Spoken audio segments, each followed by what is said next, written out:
Welcome to brain the channel. और आज हम वैदिक कालीन धार्मिक जीवन के बारे में पढ़ने वाले हैं। ऋग्वैदिक कालीन धार्मिक जीवन के बारे में हम पहले पढ़ेंगे, फिर उसके बाद उत्तर वैदिक कालीन धार्मिक जीवन के बारे में पढ़ेंगे। लास्ट जो हमने देखा था वो वैदिक काल का आर्थिक जीवन देखा था, ठीक है। दोनों का देख लिया था, ऋग्वैदिक काल का भी देख लिया था, उत्तर वैदिक काल का भी देख लिया था, ठीक है। अब इसमें धार्मिक जीवन के बारे में जानकारी हमें कहाँ से मिलती है, तो वो ऋग्वेद से मिलती है, ठीक है। अब प्रकृतिवादी था, प्रकृतिवादी यानी लोग प्रकृति को मानते थे, प्रकृति को देवता के रूप में मानने लगे, ठीक है। यानी जैसे आपने वर्षा के देवता इंद्र हो गए, आग के देवता अग्नि हो गए, हवा के देवता वायु हो गए, आंधी के देवता मरुत हो गए, ठीक है। तो क्या है कि इसमें क्या था ना, ऋग्वैदिक काल में मनुष्य की प्रकृति जिन शक्तियों को नहीं समझ सका था वह भय और आश्चर्यवश उसका उसने देवीकरण कर दिया था, ठीक है। इस प्रकार ऋग्वैदिक धर्म का स्वरूप जो था प्रकृतिवादी था। कैसा था? प्रकृतिवादी। यही कारण है कि इस काल में वर्षा के देवता इंद्र और आग के देवता, ये मैं बता ही चुका हूँ, ठीक है। अब बहुदेववादी, क्या लोग बहुत सारे देवताओं को पूजते थे? तो हाँ, साक्ष्य तो मिले हैं इसके बहुदेववाद के, लेकिन आर्य के एक से अधिक देवी देवताओं पर विश्वास करते थे। हालांकि इस काल के अंतिम चरण में पुरुष सूक्त था एक ग्रंथ, उसके एकेश्वरवाद की ओर संकेत मिलता है कि एक ही देवता। जैसे मैक्स मूलर ने हीनोथिज्म कहा है। क्या कहा है मैक्स मूलर ने? हीनोथिज्म, यानी एकेश्वरवाद जो पुरुष सूक्त में मिला है उसको मैक्स मूलर ने हीनोथिज्म कहा है। ऋग्वेद में उल्लिखित है कि एक सत्य एक ही है, भले उसके नाम अलग अलग हों, ठीक है। अब पुरुष भाव की प्रधानता, यानी पुरुष का प्रधानता थी, वो कैसे पता चलता है ऋग्वैदिक काल में? ऋग्वैदिक कालीन में धर्म पुरुष भाव की प्रधानता दिखाई देती है। इस काल में पुरुष देवताओं की तुलना में स्त्री देवियों का द्वितीयक महत्व था। उदाहरण के ऋग्वेद में वर्णित है कि इंद्र ने विपाशा नदी के किनारे, विपाशा यानी व्यास नदी के किनारे उषा के रथ के टुकड़े टुकड़े कर दिए। इससे पता चलता है कि पुरुष देवताओं की तुलना में स्त्री देवियों की जो स्थिति वो तो निम्न थी, यानी निचले स्तर पर थी, ठीक है। अब देवी देवताओं का वर्गीकरण भी हुआ है, क्लासिफिकेशन भी हुआ है। यास्क ने अपने जो ग्रंथ है निरुक्त में ऋग्वैदिक कालीन देवी देवताओं की संख्या 33 बताई है। कितनी बताई है? 33। यास्क ने अपने ग्रंथ निरुक्त में ऋग्वैदिक कालीन देवी देवताओं की संख्या 33 बताई, जिनमें पृथ्वी, अंतरिक्ष, आकाश लोक के देवताओं में विभाजन का डिवाइडेशन कर दिया गया, ठीक है। तो पहले तो हम देखेंगे पृथ्वी लोक के देवी देवता। पृथ्वी लोक के देवी देवता कौन से हैं? पृथ्वी, अग्नि, सोम, बृहस्पति, सरस्वती, अरण्य आदि, ठीक है। अंतरिक्ष के देवी देवता कौन से? इंद्र, रुद्र, मरुत, वायु, पार्जन, आप, ठीक है। ये किसके? अंतरिक्ष के, याद रखने हैं। आकाश लोक के देवी देवता हैं घोष, सूर्य, वरुण, मित्र, पूषण, विष्णु, उषा, अश्विन, सविता। आकाश लोक के देवी देवता। अब प्रमुख देवी देवताओं के बारे में, इंद्र ऋग्वैदिक काल में आर्यों का सबसे महत्वपूर्ण देवता इंद्र को माना जाता था, ठीक है। उत्तर वैदिक काल में थोड़े से चेंजेस होंगे लेकिन आगे जाकर, ठीक है। ऋग्वैदिक काल में इंद्र से संबंधित सर्वाधिक 250 सूक्त मिले हैं, ठीक है। इंद्र को युद्ध एवं वर्षा का देवता कहा जाता था। इंद्र की कुछ महत्वपूर्ण उपाधियाँ थी, जैसे पुरंदर, किलों का तोड़ने वाला, पुरभिद, बादलों को भेदने वाला, सोमापा, सोमपान करने वाला, वृत्तासुरहंता, वृत्तासुर राक्षस का वध करने वाला। ये इंद्र की उपाधियाँ थी। और सबसे महत्वपूर्ण देवता जो ऋग्वैदिक काल के थे वो इंद्र ही थे, ठीक है। फिर आ जाएंगे अग्नि। ऋग्वैदिक काल में दूसरा स्थान जो महत्वपूर्ण स्थान था वो अग्नि के देवता का था। ऋग्वेद में अग्नि से संबंधित 200 सूक्त, जबकि इंद्र से संबंधित 250 सूक्त मिलते हैं। ऋग्वेद का पहला मंत्र अग्नि की स्तुति से आरंभ होता है, या प्रारंभ होता है, शुरू होता है। अग्नि देवताओं, मानव व देवताओं के बीच मध्यस्थ का कार्य करते थे। अग्नि एकमात्र ऐसे देवता थे जैसे आकाश, अंतरिक्ष, पृथ्वी तीनों लोक के देवताओं में शामिल किया है। ये इंपॉर्टेंट है। कौन से देवता थे जिसमें आकाश, अंतरिक्ष और पृथ्वी तीनों लोक के देवताओं में शामिल किया गया था? वो थे अग्नि। नेक्स्ट देवता आते हैं वरुण। तो ऋग्वैदिक काल में आर्यों का तीसरा महत्वपूर्ण देवता था वरुण। ऋग्वेद में वरुण से संबंधित 30 सूक्त मिलते हैं। वरुण को जल या समुद्र का देवता कहा जाता है, ठीक है। और ऋग्वेद काल में आर्यों का तीसरा, ये तो हम पढ़ चुके हैं, ठीक है, तीसरा देवता वरुण था। ऋग्वेद में वरुण से संबंधित 30 सूक्त हैं। वरुण को जल या समुद्र का देवता भी कहा जाता है, ठीक है। इसको याद रखना है कि क्या कहा जाता है? वरुण को जल या समुद्र का देवता कहा जाता है। वरुण का नाम ऋतस्य गोपा, नैतिक या प्राकृतिक नियमों का संरक्षण, इसको याद था। वरुण को ईरानी ग्रंथ जिंद अवेस्ता में अहुर मजदा तथा यूनान में ओरोनोस कहा गया था। ऋग्वेद में प्रायः वरुण का उल्लेख मित्र के साथ हुआ है। ऋग्वेद में वरुण तथा मित्र निवास स्तंभ माना जाता है, ठीक है।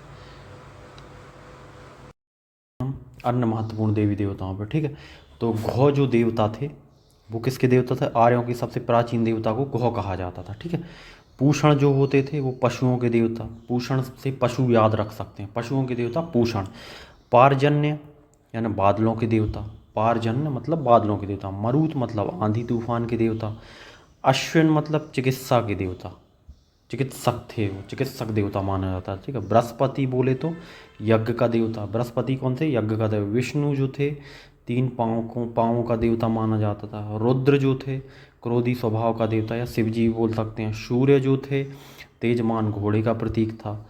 मित्र जो थे उदित होता हुआ सूर्य बोल सकते हैं इसको, शपथ या प्रतिज्ञान का देवता। उषा तो प्रातःकाल की देवी उषा, निशा रात्रि की देवी। सविता जो थी प्रखर सूर्य या गायत्री को समर्पित। सरस्वती जो थी ज्ञान की देवी, वो तो हम अभी भी मानते हैं। अरण्यई जो थी जंगल की देवी, अरण्यई। अदिति सार्वभौम प्रकृति की देवी। इला जो थी वो आहुति की देवी थी। और उर्वशी थी अप्सरा, ठीक है। अब आगे हम सोम देवता के बारे में पढ़ेंगे। तो सोम देवता की जो जानकारी मिली है ना हमें, वो ऋग्वेद के 9वें मंडल में पूर्णतः सोम देवता को समर्पित। सोम देवता जो थे वनस्पति के देवता माने जाते थे, वनस्पति के अधिपति भी कहा जाता था इनको, ठीक है। अब नेक्स्ट आते हैं हिरण्यगर्भ। ये हिरण्यगर्भ की कहानी क्या है? हिरण्यगर्भ की जो उत्पत्ति हुई थी समुद्र मंथन से हुई थी, ठीक है। समुद्र मंथन हेतु वासुकी नामक सर्प का प्रयोग किया गया था। हिरण्यगर्भ से विश्वकर्मा का उद्भव या ओरिजिन हुआ है, हिरण्यगर्भ से, ठीक है, जो ब्रह्मा की प्रथम कृति थी, ठीक है। अब आराधना पे आ जाते हैं हम। आराधना की रीति क्या थी? तो ऋग्वैदिक काल में आराधना की प्रमुख रीति स्तुति पाठ करना, प्रार्थनाएं करना। हालांकि यज्ञ और कर्म कांडों का भी प्रचलन था। देखो पहले ना देवी देवताओं को, ऋग्वैदिक काल की बात बता रहा हूँ, कि देवी देवताओं को जैसे प्रसन्न करना रहता तो उनकी स्तुति की जाती थी, ठीक है, उनकी प्रार्थनाएं की जाती थी, ठीक है। उनके जो कुछ सूक्तियाँ वगैरह उनके नाम पे जो लिखी गई थी उनका प्रयोग किया जाता था, ठीक है। रचनाएं, जिनके हम रचनाएं कह सकते हैं अगर सरल भाषा में बोलें तो, ठीक है। तो हालांकि कर्मकांडों का प्रचलन भी था उस टाइम पे, लेकिन उतना नहीं था, किंतु स्तुति प्रार्थनाओं का जो महत्व था वो ज़्यादा था। वैदिक साहित्य में मूर्ति पूजा मंदिरों का साक्ष्य प्राप्त नहीं होता, ठीक है, इसको याद रखना। वैदिक साहित्य में मूर्ति पूजा और मंदिरों का साक्ष्य प्राप्त नहीं होता, इसको याद रखना है आपको, ठीक है। अब धार्मिक उद्देश्य क्या था? ऋग्वेद काल में धर्म का प्रमुख उद्देश्य लौकिक था, ना परलौकिक, ठीक है। लौकिक मतलब संसार से जुड़े रहकर, ठीक है, और धर्म वगैरह का प्रचार करना, धर्म को फैलाना, ये सब चीज़ें थी, ठीक है। भौतिक सुख सुविधाओं की प्राप्ति हेतु धर्म का पालन किया जाता था। अब इसका जो कॉन्क्लूजन निकाला, निष्कर्ष तो क्या था? इस प्रकार ऋग्वैदिक कालीन धर्म हिंदू धर्म के विकास की आरंभिक अवस्था को इंगित करता है, ठीक है। यहाँ से हिंदू धर्म का विकास होता है। हालांकि हम मान सकते हैं कि हिंदू धर्म इंडस वैली सिविलाइजेशन में भी हमें कितने सारे ऐसे प्रमाण मिले हैं, पशुपतिनाथ की मूर्ति मिली है, या फिर प्रकृति की उस समय पूजा होती थी, ठीक है। तो ये सब कन्वर्ट किया गया है, ठीक है। पहले प्रकृति को डायरेक्टली लोग मानते थे, ठीक है, लेकिन अब उसमें क्या है, उनको देवता के रूप में माना जाने लगा, ठीक है। तो ऐसा कन्वर्ट हुआ है, ठीक है। तो ये आप समझ पा रहे होंगे। अब नेक्स्ट हम आते हैं उत्तर वैदिक कालीन धार्मिक जीवन के बारे में। तो इस काल में धार्मिक जीवन की जो जानकारी है वो सामवेद, यजुर्वेद, अथर्ववेद, ब्राह्मण, अरण्यक, उपनिषद से प्राप्त होती है, ठीक है। ये पॉइंट हमेशा याद रखना है, ठीक है। उत्तर वैदिक काल के बारे में अगर हम लिख रहे हैं ना, या फिर हम ऋग्वैदिक काल के बारे में हम आंसर लिख रहे हैं, तो हमें ये याद रखना है कि जैसे उत्तर वैदिक काल में एक कॉमन चीज़ है, कॉमन चीज़ ये है कि इस काल की जो जानकारी मिलती है वो सामवेद, यजुर्वेद, अथर्ववेद, ब्राह्मण, अरण्यक, उपनिषद से मिलती है, ठीक है। ये हमें पॉइंट किसी भी आंसर में लिखना है, सबसे पहले लिखना है। लेकिन अगर हमें ऋग्वैदिक काल की बात आए ना, तो ऋग्वैदिक काल में सीधा सीधा ऋग्वेद से प्राप्त होती है जानकारी, ठीक है। इसको याद रखना, थोड़ा इफेक्टिव आंसर लगेगा आपका। उत्तर वैदिक काल के धर्म में भी निरंतरता, परिवर्तन दोनों के तत्व दिखाई देते हैं, किंतु यहाँ परिवर्तन के तत्व अधिक महत्वपूर्ण है। उत्तर वैदिक काल में आर्यों का धार्मिक जीवन मुख्यतः 5 परिवर्तन दिखाई देते हैं। देवी देवताओं की महत्ता में परिवर्तन, यज्ञों की महत्ता में वृद्धि, उपनिषदीय प्रक्रिया, आराधना की रीति में परिवर्तन, धार्मिक उद्देश्य में परिवर्तन, ये, ठीक है, ये परिवर्तन थे। अब तो देवी देवताओं की महत्ता में परिवर्तन देखें तो उत्तर वैदिक काल में प्रजापति, सृजन के देवता बोलते हैं प्रजापति को, वो सर्वोच्च स्थान प्राप्त हो गया, ठीक है, उत्तर वैदिक काल में। अगर हम ऋग्वैदिक काल की बात करें तो सर्वोच्च स्थान किनको प्राप्त था? इंद्र को प्राप्त था। लेकिन इस काल में थोड़ा सा चेंज हो गया। इस काल में जो सर्वोच्च स्थान जो प्राप्त हुआ था वो प्रजापति है, सृजन के देवता को प्राप्त हुआ। प्रजापति में 2 पूर्ववर्ती देवता विश्वकर्मा और हिरण्यगर्भ समाहित हो गए। ठीक है, इस काल में रुद्र और विष्णु का भी महत्व बढ़ गया। रुद्र मतलब शिव जी और विष्णु जी का महत्व बढ़ गया, लेकिन ऋग्वेद काल में इतना इनका महत्व नहीं था। ठीक है, रुद्र पशुओं के देवता थे, जबकि विष्णु लोग अपना पालक और रक्षक मानते थे। ठीक है, आपको समझ में आ रही होगी पूरा हिस्टोरिकल बैकग्राउंड कि कैसे देवी देवताओं को यानी बताया गया है। ठीक है, कि पहले भाई इंद्र को मानते थे, फिर उसके बाद हमने सबसे महत्वपूर्ण देवता उत्तर वैदिक काल प्रजापति को माना या सृजन की देवता को माना। ठीक है, फिर धीरे धीरे रुद्र और विष्णु का भी महत्व बढ़ता गया। रुद्र पशुओं के देवता थे, शिव जी सॉरी विष्णु जी लोग अपना पालक और रक्षक मानते थे। ऐतरेय ब्राह्मण में उल्लेखित सभी देवताओं के उग्र रूप से रुद्र की उत्पत्ति हुई है। ठीक है, ऐतरेय ब्राह्मण ये कहता है। ठीक है, अब आराधना की रीति, तो पूजा पाठ की रीति, इस काल में स्तुति पाठ और प्रार्थनाओं की जगह यज्ञों का महत्व बढ़ गया। ठीक है, इसमें थोड़ा सा अंतर आ गया है या डिफरेंस देखने मिला। आपको पता होगा कि ऋग्वेद काल में ना यज्ञों का महत्व था, लेकिन उतना नहीं था। वहाँ पे क्या महत्व होता था? स्तुति पाठ और प्रार्थनाओं का महत्व होता था। ठीक है, प्रेयर्स का महत्व होता था, जबकि यहाँ पे यज्ञों का महत्व, कर्म कांडों का महत्व बढ़ता जा रहा है, अभी धीरे धीरे बढ़ेगा। ठीक है, यज्ञों में बड़े पैमाने पर पशु बलि दी जाती थी। मंत्रों का शुद्ध उच्चारण विशेष महत्व था। यज्ञ करने वाले यजमान तथा कराने वाले को पुरोहित या ब्राह्मण कहलाता था। पुरोहित को दान दक्षिणा में गाय, दासियां, सोना, वस्त्र, घोड़े दिए जाते थे। काफ़ी दान दिया जाता था ब्राह्मणों को। राजसूय यज्ञ कराने वाले पुरोहित को दक्षिणा में 24 लाख गायें मिलती थीं दक्षिण में। किंतु इस काल में दक्षिण में भूमि दान नहीं दिया जाता था। ठीक है, भूमि दान का प्रारंभ मौर्य उत्तर काल में माना जाता है। ठीक है, अभी तक भूमि दान का कोई भी यानी ब्राह्मणों को कि भूमि दान दी जाती थी, ऐसा कोई एविडेंस यहाँ पे नहीं मिला था। ये मौर्य उत्तर काल या मौर्य काल के बाद की बात करेंगे हम। यज्ञों का महत्व में वृद्धि, ये तो हम पढ़ ही चुके हैं। उत्तर वैदिक कालीन धर्म में प्रार्थना एवं स्तुतियों की जगह यज्ञों का महत्व बढ़ गया। इस काल में किए जाने वाले महत्वपूर्ण यज्ञ निम्नलिखित थे। राजसूय यज्ञ, ठीक है, इसको हम देख लेते हैं। राजसूय यज्ञ क्या था? यह राजा के राज्याभिषेक से संबंधित था। इसमें वरुण और इंद्र का अभिषेक किया जाता था।